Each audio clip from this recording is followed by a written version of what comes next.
In the video today, I'm going over what to do if your screen freezes or your touchscreen is not working properly on your Samsung Galaxy S26. So you're going to hold down on the power and the volume down button until the screen totally shuts off, just like this.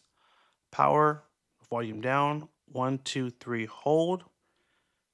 You'll see this pop up, continue to hold the buttons. This will bypass everything on screen.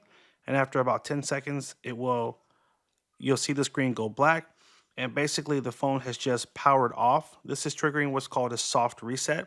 It's not going to erase any of your data. It just turns the phone off, turns it back on, and this is an easy way for it to basically reset the software. So if you have a software glitch that's causing your screen to not work properly, this usually will fix it.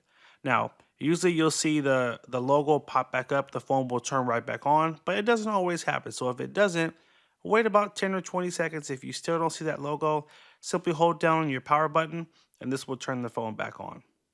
There we go. There's our Samsung logo. So this should fix software related issues. If there was an app that was crashing that might have caused the screen to not work properly, this usually is the easiest fix. However, if when you turn the phone back on, the touchscreen is still not working properly, then you might have a hardware issue. Now, if you've ever dropped the phone and you have like nicks and dings on the screen, then I would tell you take your phone to a local service and repair shop and basically have them test the screen to see if that is the issue. And if so, they can give you a quote on replacing it.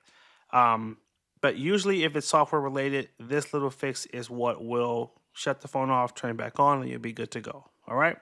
If you got value out of this video, bump that like button down below. This is just one of many videos I've made on the S26. So if you want to see those other videos, check out this link right here to my playlist, and you'll find another really helpful video right here as well. Thanks again for watching. Take care, and as always, have a good one.